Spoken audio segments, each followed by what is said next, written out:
My name is Dakota Ashford, and I'm 29 years old. Get out!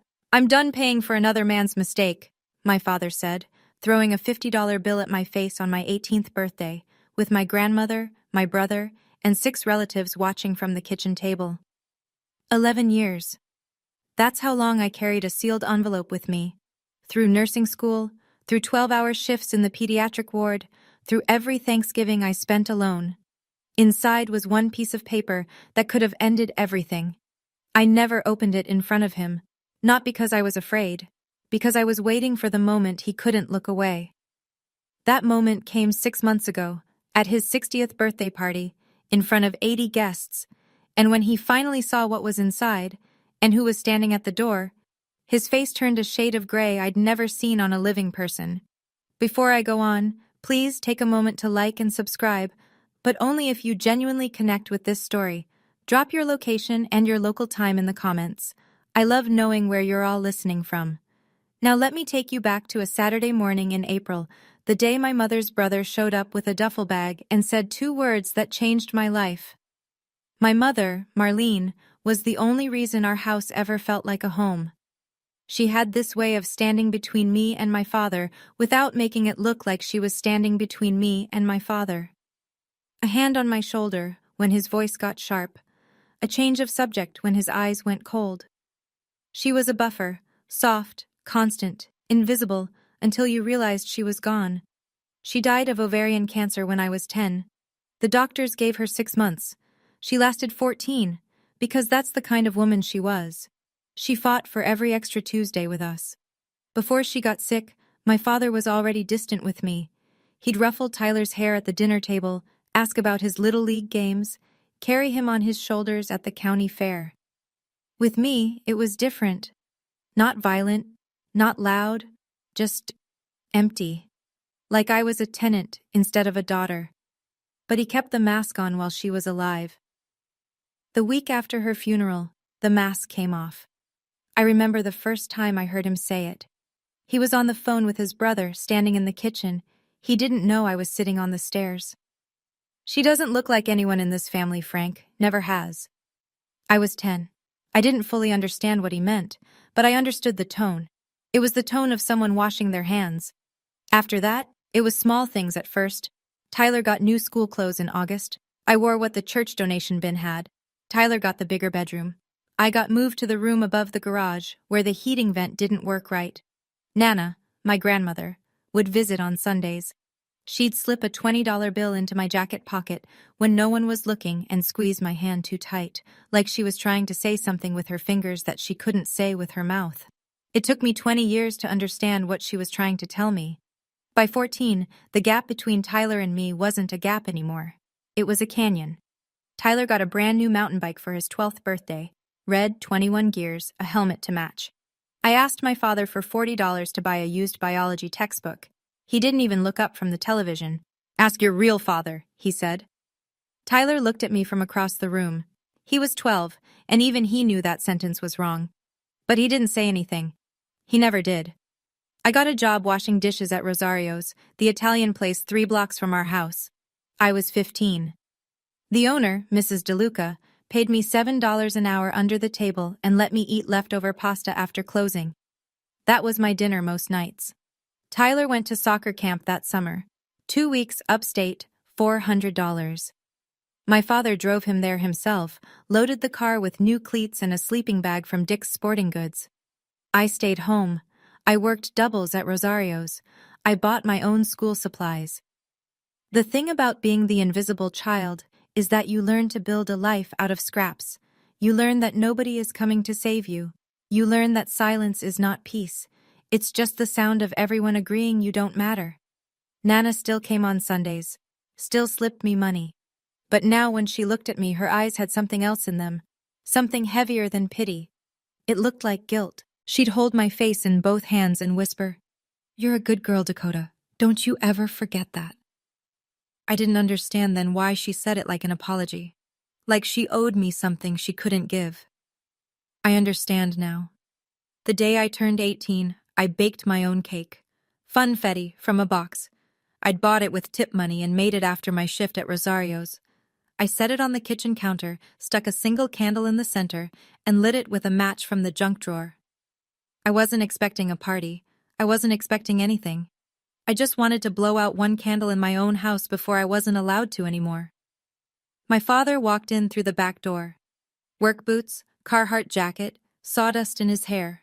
He saw the cake. He saw the candle. He saw me standing there, alone, in the kitchen at 6:15 p.m. on my birthday. He reached into his wallet, pulled out a $50 bill, tossed it onto the counter like he was tipping a valet.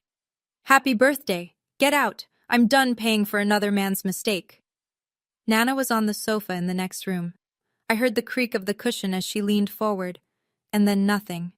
She didn't stand up. She didn't speak. Tyler was on the stairs. I saw his hand tighten on the railing. His mouth opened, then closed. Nobody said a word. I picked up the 50, folded it twice, put it in my back pocket, blew out the candle, and called Uncle Ray from the phone in the hallway.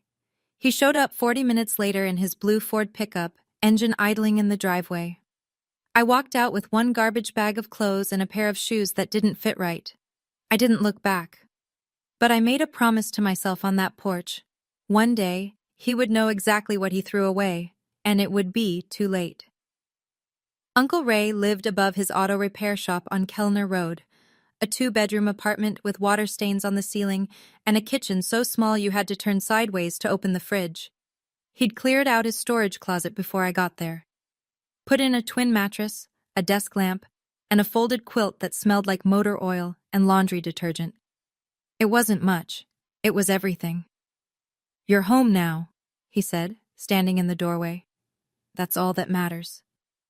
Ray was my mother's younger brother. He'd served 8 years in the Army, 2 tours overseas, and came back quieter than he left. He opened the shop with his separation pay, fixed cars 6 days a week, and lived alone. He never married, never talked about why. He didn't ask me what happened at the house. He didn't ask about Gary. He just pointed to the bathroom towels and told me breakfast was at 7. The first week, I barely talked. I went to school, came back, sat at the desk in my closet room and did homework until my eyes blurred. Ray left plates of food outside my door, grilled cheese, canned soup, once a whole rotisserie chicken he must have bought at the grocery store on the way home. On the 8th night, I came out and sat at the kitchen table while he ate. He looked up, nodded, went back to his sandwich. That was it. That was the whole conversation. But something in my chest unlocked. Just a little. I didn't know this then, but Ray had his own battles. I found the chip in his nightstand drawer a month later, a bronze medallion with a triangle stamped into it. 3 years sober. He'd quit drinking the year my mother died. He never told me. I never asked. He just showed up, every single day.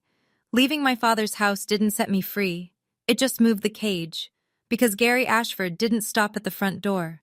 He took his story on the road. Within a month of my leaving, I started noticing the silence. I called Aunt Patty, my mother's cousin, the one who used to braid my hair at Thanksgiving. No answer. I called Marcus, my older cousin who taught me to ride a bike. Voicemail, every time. I sent a card to Nana for her birthday. No reply. It was Ray who finally told me what was happening. "Your father's been making calls," he said one night, wiping his hands with a shop rag. "Telling people your mother confessed on her deathbed, saying Marlene admitted you weren't his." I felt the floor tilt. "That's not true," I said. Ray's jaw clenched. "I know it's not." "Then why does everyone believe him?" "Because he's been saying it for years, and your mother's not here to say otherwise." That was the part that gutted me. Not that Gary lied. He'd been lying my whole life. It was that he weaponized my mother's death. Turned her last days into a confession she never made. Used her silence to rewrite history. And the family bought it. Because Gary was loud, and Gary was present, and Gary told the story first. If I stayed quiet, I lost everything. Not just a father. I'd already lost him. I'd lose my mother's name. Her reputation. The only proof she ever existed would be filtered through the mouth of the man who betrayed her. That was the real cost of silence. Not money, not inheritance. Marlene. But Gary made one mistake. He told that story to too many people, including someone who knew the truth. The call came 3 years after I left. I was 21, halfway through my nursing program, studying for a pharmacology exam at the kitchen table, when my phone buzzed with a number I didn't recognize. Dakota? It's Diane. Diane Mercer.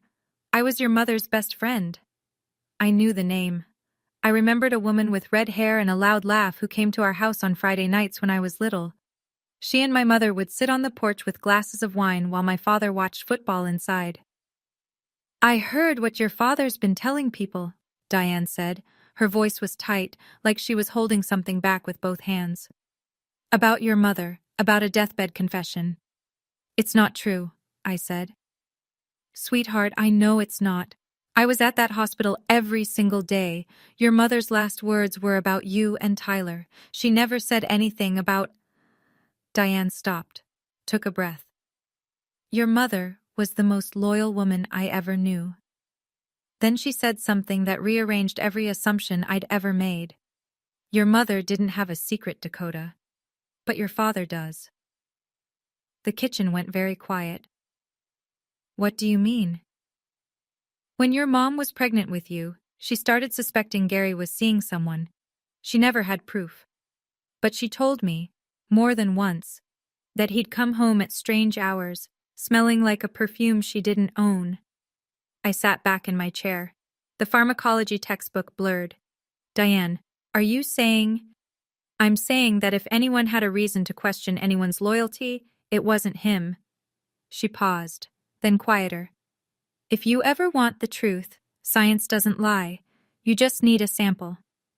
I thanked her, hung up, and sat in that kitchen for a very long time, staring at nothing. I waited a year before I acted.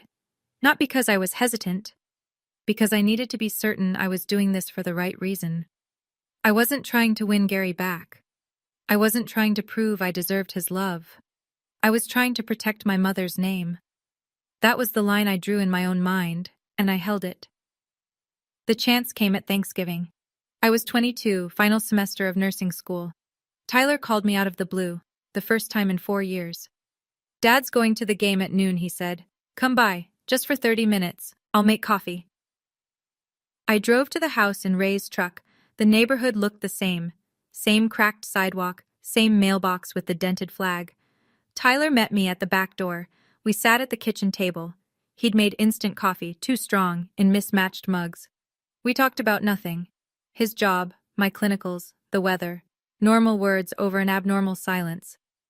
Then the front door opened. Gary stood in the hallway, keys in hand. He looked at me like I was a stain on his floor. What are you doing here? Tyler invited me. Tyler doesn't make decisions in my house. Tyler stood up. Dad, it's Thanksgiving. She's not family. Period. The sentence landed like a slap. Not new, not surprising, but hearing it at 22 felt different than hearing it at 10. At 10, it crushed me. At 22, it clarified me. I stood up, reached for my jacket, and on my way out, I picked up the coffee mug Gary had just set on the counter. Still warm. His fingerprints, his saliva, his DNA. I slipped it into my coat pocket and walked out the back door without looking back. Tyler followed me to the truck. I'm sorry, Dakota. I'm so sorry. I knew he meant it. I also knew he'd never do anything about it. 4 weeks later, the results came in a plain white envelope from the lab. I opened it at Ray's kitchen table on a Tuesday morning before my shift. The apartment was quiet. Ray was already at the shop. Outside, a garbage truck groaned down Kellner Road. I unfolded the letter. Read the numbers. Paternity index, 8,746,291 to 1. Probability of paternity, 99.998%. Gary Ashford is the biological father of Dakota Ashford. I set the paper down. I didn't move for 20 minutes. I'd expected it. Diane's story, my mother's character, the simple math of it. I'd known, somewhere deep, that this would be the answer. But knowing and seeing are two different animals. Knowing lives in your gut, seeing lives on paper, in black ink, with a reference number and a lab logo and a phone number you can call to verify. I cried then. Not the way you cry when you're sad, the way you cry when someone confirms that everything done to you was for nothing. 22 years of being called a stranger's child. 22 years of hand-me-downs and cold rooms and ask your real father. All of it. Every last cruelty, built on a lie that Gary needed to believe because the alternative was looking in the mirror. Ray came home at 6 and found me at the same table, eyes swollen, the letter smoothed flat in front of me. He read it, set it down, pulled out a chair. "I know, kid," he said. "I always knew." "Mom told you?" "Your mother told me she never once stepped outside that marriage. I believed her then. I believe her now." I put the results in an envelope, wrote Gary's name on the front, sealed it, mailed it the next morning. 2 weeks later, it came back. Stamped across the front in red, "Return to sender." He didn't even open it. I put the returned envelope in my nightstand drawer and closed it. I didn't chase him. I didn't call. I didn't beg. Instead, I built a life.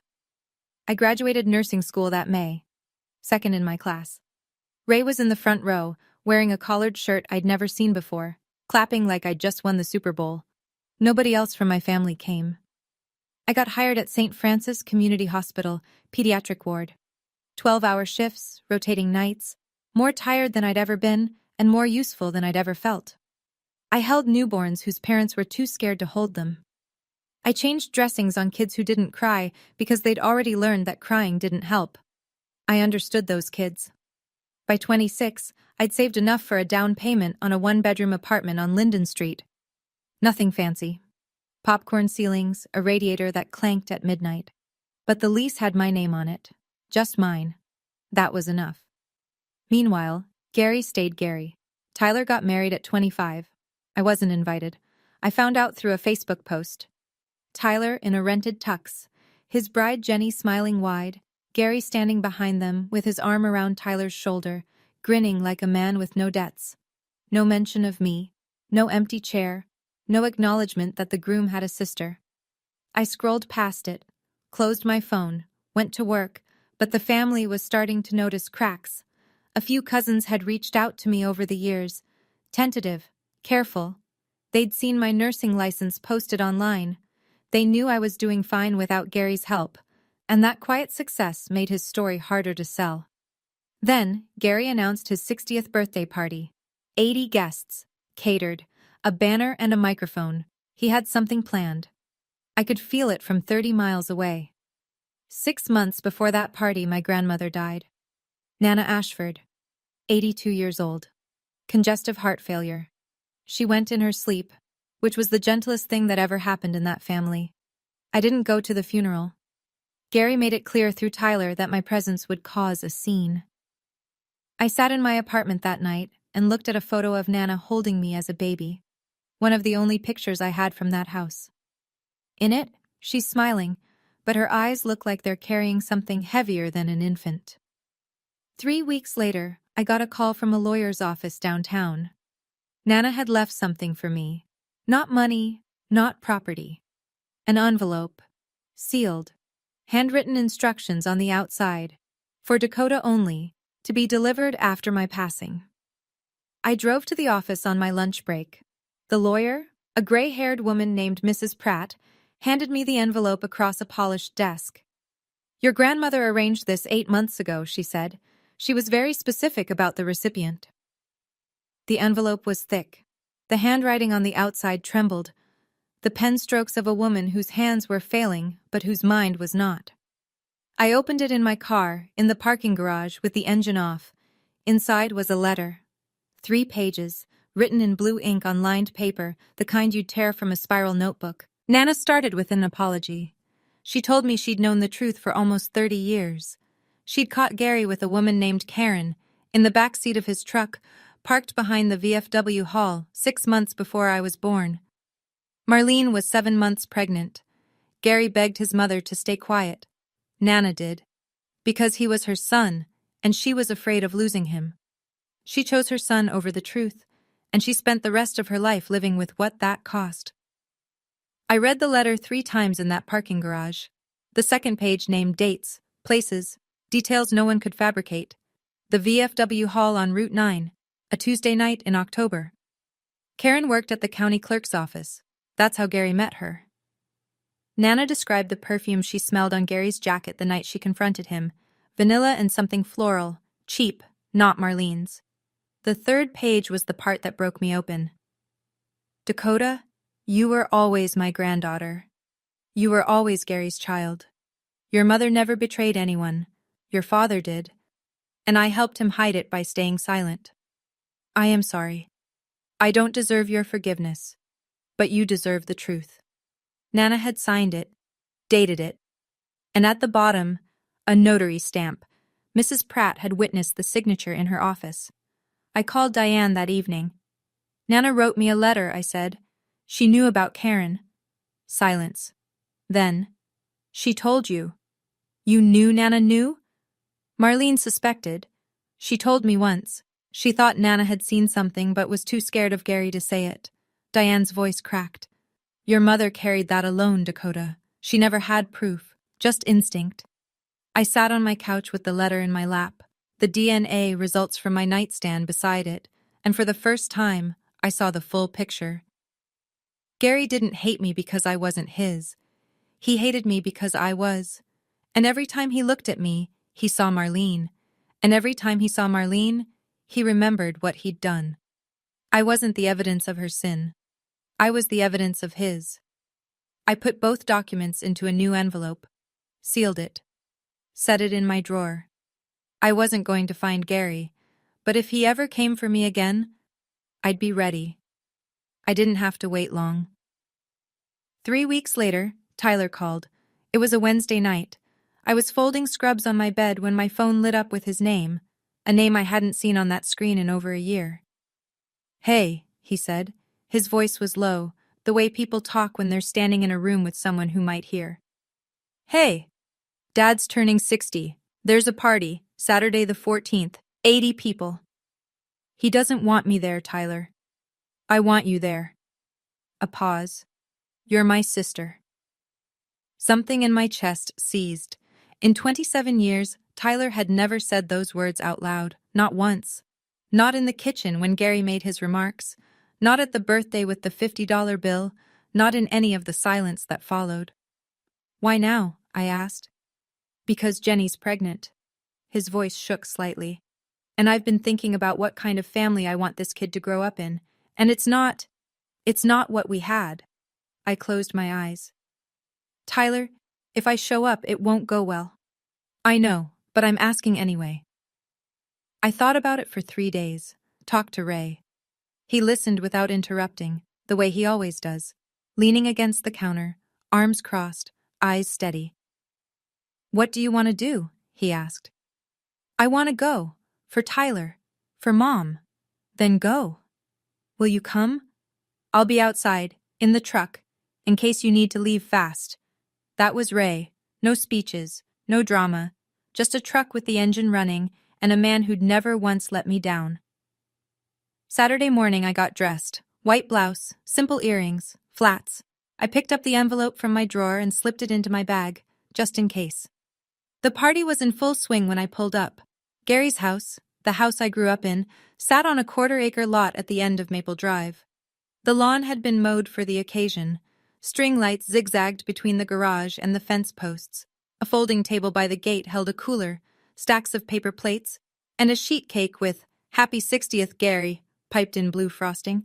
I could hear country music from the Bluetooth speaker on the porch, voices layered over each other, the comfortable noise of people who belong somewhere. I parked on the street, checked my bag. The envelope was there, tucked between my wallet and a pack of tissues. Ray's truck was parked 2 houses down, engine off, windows cracked. He caught my eye in the side mirror and gave me a single nod. I walked through the gate. The backyard was full. 80 people, give or take. Aunts, uncles, cousins, neighbors, guys from Gary's plumbing crew, women from the church. Kids ran between legs. Someone was grilling burgers.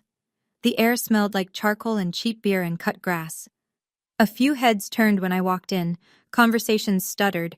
An aunt whose name I'd forgotten leaned toward the woman beside her and whispered something behind her hand. Tyler met me at the gate. He looked like he hadn't slept. You came, he said. I came.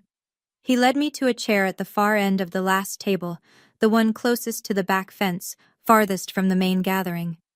I sat down, set my bag on my lap. Then I looked up and found Gary's eyes across the yard. He was standing at the head table, beer in hand, surrounded by friends.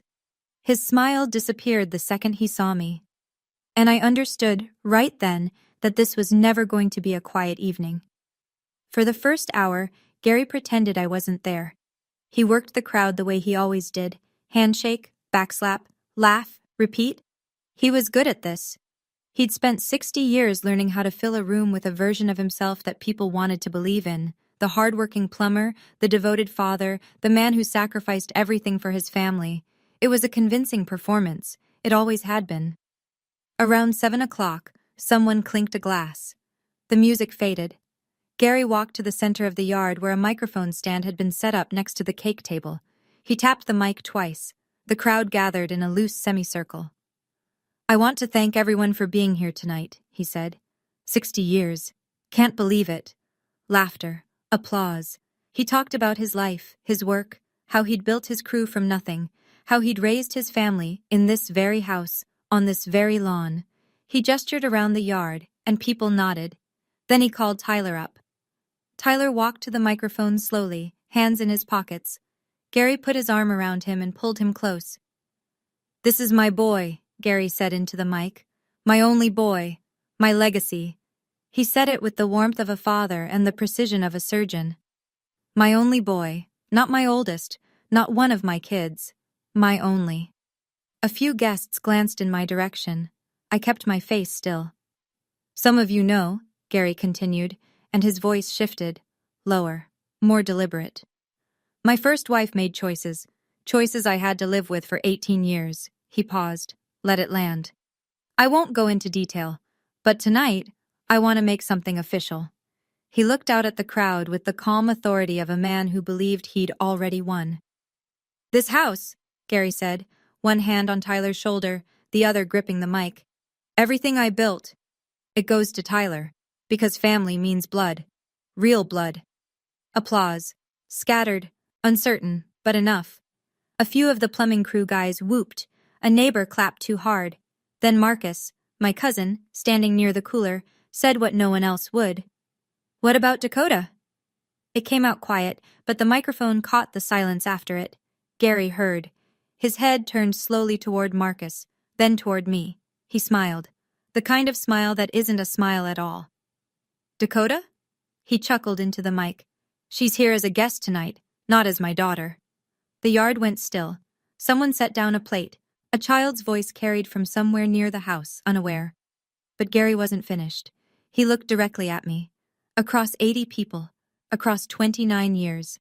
And he said the thing he'd been rehearsing his whole life. "I kept my mouth shut for years, out of respect for her mother's memory." His voice was steady, practiced. "But since she decided to show up tonight, everyone deserves the truth. She was never mine." I felt every pair of eyes in that yard land on me. Diane Mercer, sitting at the next table, reached over and put her hand on my shoulder. Her fingers pressed hard. A message. "I'm here." I sat perfectly still. My hands were under the table, gripping the strap of my bag. My heart hammered so loud, I was sure the woman next to me could hear it, but my face didn't move. Because I'd been waiting for this, not hoping for it, not planning it, but prepared, the way you prepare for a storm when you've watched the sky turn dark for 29 years. Gary smiled at the crowd, triumphant. He had no idea what was in my bag. I stood up slowly. The chair scraped against the patio stone, a small sound that cut through the silence like a blade. Every head turned. I didn't raise my voice. I didn't rush. I spoke the way I speak to a parent at the hospital when I'm delivering results they didn't expect. Clear, measured, respectful. "Gary, you've spent 29 years telling that story." I paused. Let the sentence breathe. "Can I have 60 seconds to tell mine?" His smile faltered, just slightly, a crack in the plaster. He shrugged, gestured with the beer bottle. "Go ahead. Won't change the facts." "Thank you." I opened my bag, pulled out the envelope. It was thick, cream-colored, worn at the edges from years in a drawer. Gary's name was written across the front in my handwriting, the same handwriting from 7 years ago, the same envelope he'd mailed back without opening. I held it up so the people near the front could see. "Some of you might not know this," I said, "but 7 years ago I mailed this envelope to Gary. He sent it back, unopened. Return to sender. I turned it so the red stamp was visible. He didn't want to know what was inside. A murmur rippled through the crowd. Gary's jaw tightened. "What is that?" he said. "This is what you were too afraid to open." I broke the seal. The paper tore cleanly. Inside were 2 documents folded together. I separated them, held the first one up. My hands were steady. My voice was steady. My whole body was a straight line drawn through 29 years of being told I didn't count. "I'm going to read 1 paragraph," I said. "And then I'm going to leave. And you can decide for yourselves what's true." 80 people held their breath. I unfolded the DNA results and read them out loud. Paternity test conducted by Midstate Genomics Laboratory, dated March 14, 2019. Sample A, cheek swab, Dakota Ashford. Sample B, saliva trace, Gary Ashford. I looked up. Gary's face was locked. The beer bottle in his hand had stopped halfway to his mouth. Paternity index, 8,746,291 to 1. Combined probability of paternity, 99.998%. I lowered the paper. Gary Ashford is the biological father of Dakota Ashford. The silence that followed wasn't empty. It was full, packed tight with the sound of 80 people recalculating everything they'd been told for the last 3 decades. Somewhere near the back, a spoon hit a plate. Someone inhaled sharply.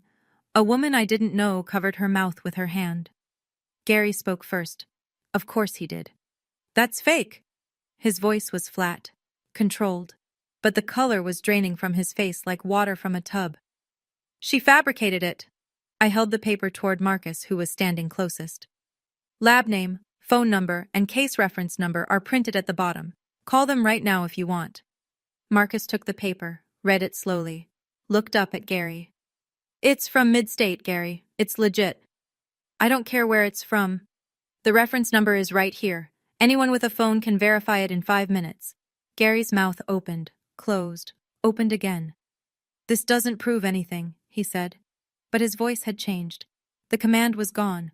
What was left sounded thin, hollow, like a man standing on a floor that had just started to crack. I didn't argue with him. I didn't need to. The paper was doing the work. I reached into the envelope for the second document. "The DNA is only half of it," I said. I unfolded the second document. 3 pages of lined paper covered in shaky blue handwriting. The crowd leaned in, the way people do when they sense the ground is about to shift again. "This is a letter," I said. "Written by Nana, your mother, Gary. Written 3 months before she died. Notarized by her attorney." Something crossed Gary's face. Not anger. Something older. Fear. "My mother wouldn't—" "She did."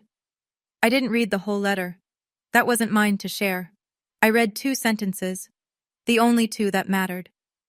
"I caught Gary with a woman named Karen behind the VFW hall in October, 6 months before Dakota was born. Marlene never cheated. My son did, and I stayed silent because I was a coward." The yard erupted. Not in noise, in motion. People shifted in their chairs. Hands went to mouths. Eyes darted between Gary and me like spectators at a wreck they couldn't look away from. Gary grabbed the edge of the table. His knuckles were white. "She was confused," he said. "She was old. She was sick." Diane Mercer stood up from her chair, slowly, deliberately. Every person in that yard watched her rise. "She wasn't confused, Gary." Diane's voice was clear and unshaking. "I was there too. Marlene cried on my couch for 3 hours the night she found out about Karen. She never once thought about leaving you. But you never stopped punishing her for what you did." The microphone was still on. Every word carried. Tyler, who had been standing beside Gary this whole time, took 1 step back. Then another. His face was white. His mouth was a thin line. He hadn't known about any of it. What happened next was the saddest part.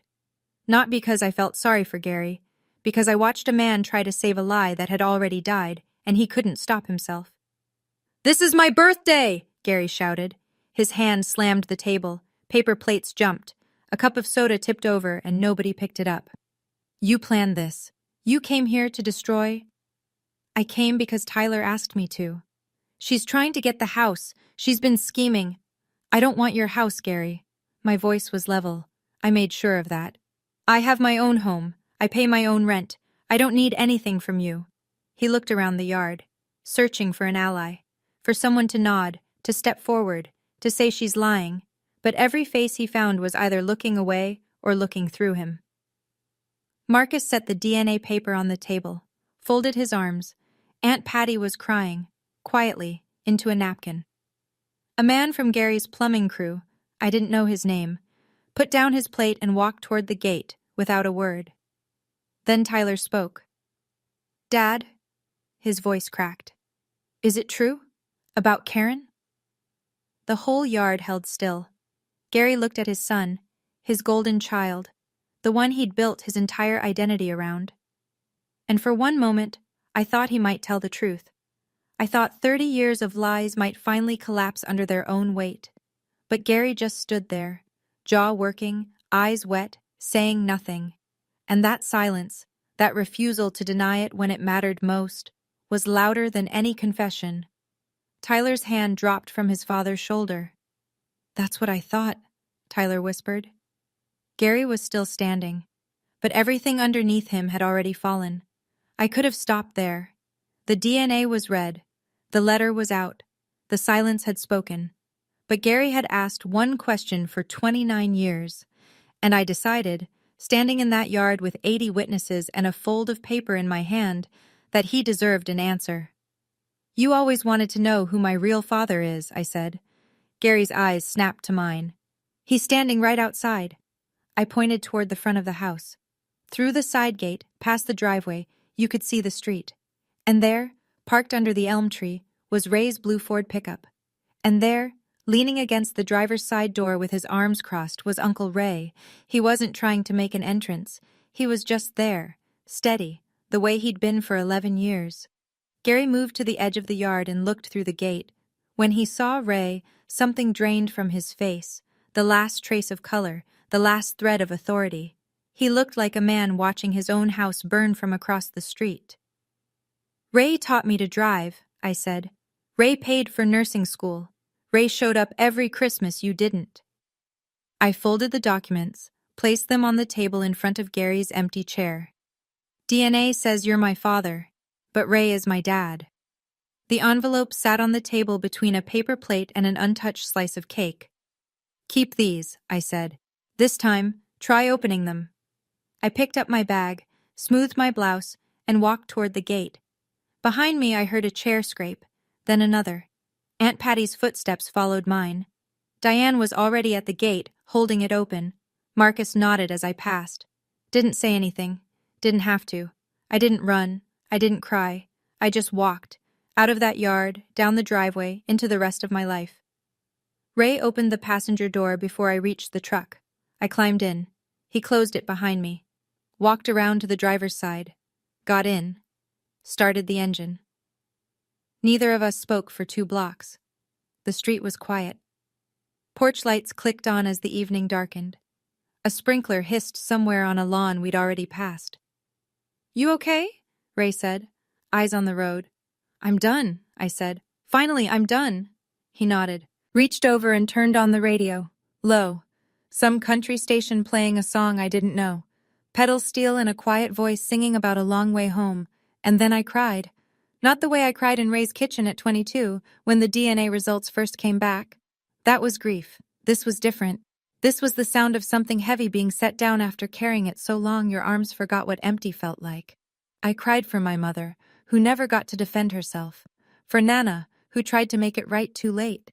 For the 10-year-old girl on the stairs who heard her father call her no one. For the 18-year-old who baked her own birthday cake and got a $50 bill thrown in her face. I cried for all of them. And then I stopped. Ray didn't ask me to explain. Didn't offer wisdom or a pep talk. He just drove, one hand on the wheel, the other resting on the console between us, close enough to reach if I needed it. When we pulled into the parking lot behind his shop, he killed the engine and sat for a moment. "You said what needed to be said," he told me. "That's enough." I wiped my face with the back of my hand, looked at the staircase leading up to the apartment where I'd rebuilt my life. "Yeah," I said. "It is." The next morning, I sat at my kitchen table and wrote an email. Not to Gary, to Mrs. Pratt, the attorney who'd handled Nana's letter. I kept it short. 3 paragraphs. Professional. I stated that I had no interest in Gary's property, his savings, or any form of inheritance. I was not filing a lawsuit. I was not pursuing any legal claim. I wanted exactly one thing: that Gary stop repeating the story that Marlene Ashford confessed to infidelity. Because there was now documented evidence, a DNA test, and a notarized letter from his own mother, proving that story was false. If the story continued to circulate, I reserved the right to share both documents more broadly. This was not a threat. It was a boundary. Mrs. Pratt forwarded the email to Gary's contact on file. I never received a response. That same week, I mailed photocopies of the DNA results to every family member whose address I had. 12 envelopes total. Each one included a brief note on a single index card. I am not asking anyone to choose a side. I am only asking that you know the truth. My mother, Marlene Ashford, was faithful. The enclosed documents confirm this. If you have questions, the lab's number is on the letterhead. I signed each card with my name. No anger, no pleading, just fact. Then I blocked Gary's phone number. Not because I hated him, because I was finished having a conversation that only went one direction. Ray watched me seal the last envelope from across the kitchen. "That's it?" he asked. "That's it. No court? No lawyers? I don't need a judge to tell me who I am." He almost smiled. Almost. "Your mother would have said the same thing." That was the best compliment anyone had ever given me. Tyler called 1 week later. It was late, almost 11. I was on the couch in my apartment, half watching a baking show on mute, when his name lit up my screen. "Hey. Hey." His voice sounded hollowed out, like someone had taken a melon baller to everything behind his words. "Did you know?" he asked. "About Karen, before Nana's letter?" "No, not until the letter." A long breath. "I've been looking stuff up. I called the lab. The DNA is real." "I know." "He won't talk to me. He's been locked in his room since the party. Won't answer the phone. Won't come to the shop." I didn't say I'm sorry, because I wasn't sure what I'd be apologizing for. "The party ended right after you left," Tyler continued. "Half the guests walked out within 10 minutes. Dad sat at the head table by himself until it got dark. I had to go out and bring the food inside. He didn't move." I pictured it. Gary alone at a decorated table, surrounded by empty chairs and string lights buzzing in the dark. I waited for satisfaction to arrive. It didn't. Just a dull ache in a place I thought had scarred over. "Tyler, you don't have to choose between us." "I know. But I'm done pretending." "I know that too." There was a pause. Then Tyler's voice shifted, softer, almost shy. "Jenny's due in 4 months. It's a girl." My hand tightened on the phone. "Jenny told me something last week," he said. "She said, if you ever treat our daughter the way your father treated Dakota, I will walk out that door and never come back." He was crying now, quietly, the way men cry when they've only just learned how. "I want her to know her aunt, Dakota." "She will," I said. "I promise." The fallout didn't come in a wave. It came like leaks, slow, steady, impossible to plug. Within 2 weeks of the party, 3 men from Gary's plumbing crew quit. All 3 had known Marlene. One of them, a guy named Dennis who'd been with Gary for 11 years, told Tyler on his way out, "I can't work for a man who'd do that to his own kid." Gary's crew went from 6 to 3 overnight. He lost a commercial contract with a property management company because he couldn't staff the job. Money didn't dry up, but it shrank. And in a small town, when your crew walks out, people notice. The church noticed too. Gary had been a deacon at Grace Hill Community for 15 years. Not a role that pays, a role that matters. It meant he read scripture on Sundays, organized the food drive in November, shook hands in the lobby. Pastor Collins called Gary in for a private meeting. I don't know what was said. But the following Sunday, Gary's name was missing from the bulletin. A woman named Linda read the scripture instead. Neighbors adjusted. The Hendersons, Barb and Tom, both in their 70s, who'd lived next door since before I was born, brought a tin of cookies to Ray's shop one afternoon. "For Dakota," Barb said, pressing the tin into Ray's hands. "Marlene was the kindest woman on this street. We should have said something sooner." Ray put the cookies on the kitchen table that night. I ate 3 and cried a little, because sometimes kindness hits harder than cruelty. Marcus posted something short on Facebook. Truth has a way of finding daylight. He didn't tag anyone, he didn't have to. The comment section filled up within an hour. Gary didn't leave his house for 2 weeks. A month after the party, a letter arrived at Ray's shop. Hand-delivered by Tyler, not mailed. My name was on the front in Gary's handwriting, blocky, all caps, the penmanship of a man who writes work orders, not apologies. I opened it at the counter while Ray rebuilt a carburetor 3 feet away, pretending not to watch. The letter was short, 6 sentences. "Dakota, I know things got out of hand. I made mistakes. The house is still your home if you want it. Come back so we can talk. Dad." I read it twice, looking for the word, the only word that would have mattered. It wasn't there. No sorry, no I was wrong, no acknowledgement of what he'd done, not the lie, not Karen, not the 18 years of erasure, not the $50 bill, not the speech in front of 80 people, just mistakes, passive, unnamed, floating in the air like smoke from someone else's fire. And come home, as if I'd been the one who left, as if the door was always open and I simply chose not to walk through it, as if the problem was geography and not 30 years of cruelty. I folded the letter, put it in the drawer next to the returned envelope, closed the drawer. Ray looked up from the carburetor. "You okay with that?" "I will be." That same week, Tyler came to visit me, first time ever at my apartment. He brought an ultrasound photo, a grainy black and white image of a baby girl curled like a comma. He stood in my kitchen, awkward and too tall for the space, and held it out. "We're naming her Marlene," he said. I took the photo, held it with both hands. "Does Gary know?" "Yeah." "What did he say?" "Nothing. He didn't say anything at all." Some silences are confessions. That one was. 3 months passed. The sharpest edges softened. Not into forgiveness, but into distance. And distance, I've learned, is its own kind of mercy. I kept working at St. Francis. Morning shifts, mostly. The pediatric ward is the kind of place that resets your perspective every 12 hours. You hold a 3-day-old baby who just had heart surgery, and suddenly your own problems feel survivable. One morning, a newborn wrapped her entire fist around my index finger and wouldn't let go. I stood there, beside the incubator, for 5 minutes. Just breathing. Just being held by something that small. After my shift, I drove to Ray's shop, the way I did most afternoons. We ate lunch at his workbench, turkey sandwiches, Lay's chips, 2 cans of ginger ale, surrounded by engine parts and the smell of WD-40.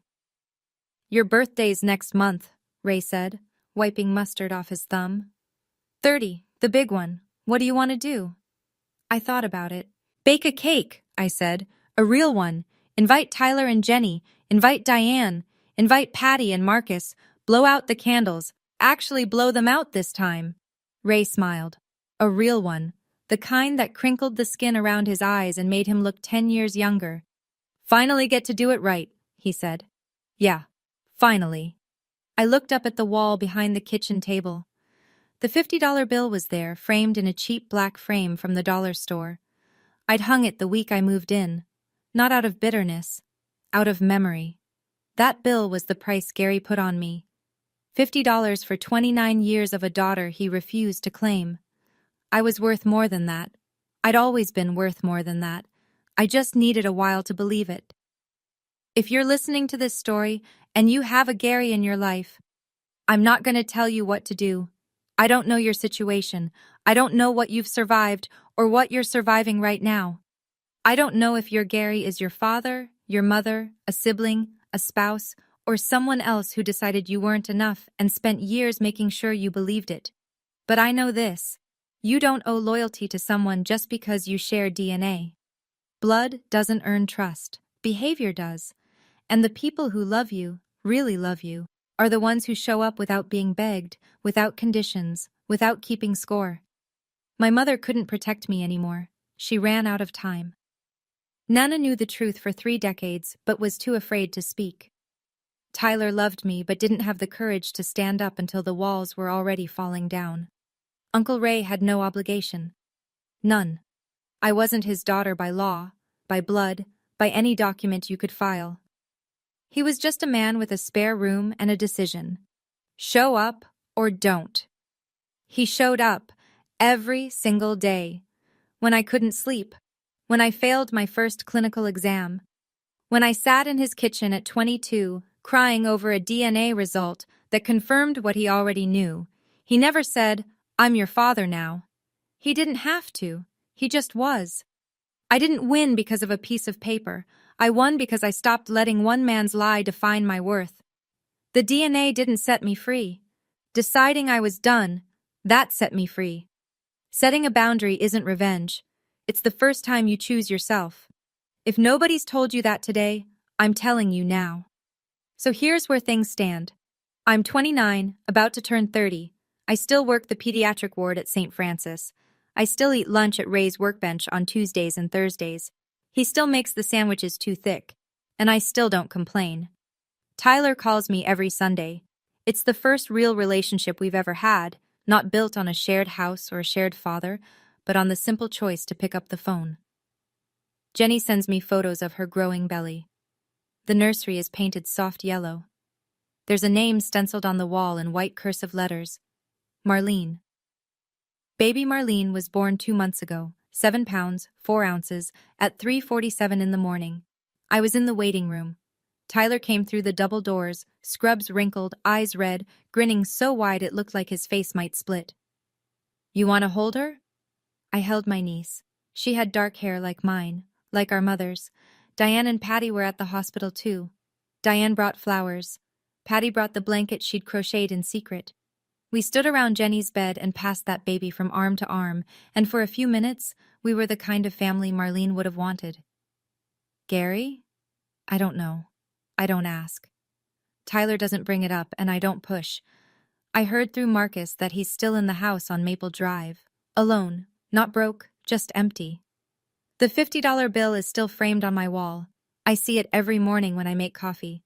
It reminds me where I started. It reminds me what someone thought I was worth. It reminds me they were wrong. My name is Dakota Ashford. I am my father's daughter, just not the father who threw me out. If Dakota's story reminded you of someone, or of yourself, drop a comment and tell me, what boundary did you finally set? I read every single one. If you want more stories like this, check the links in the description. There's a whole playlist waiting for you. Hit subscribe so you don't miss the next one. Thanks for being here, truly. I'll see you in the next story.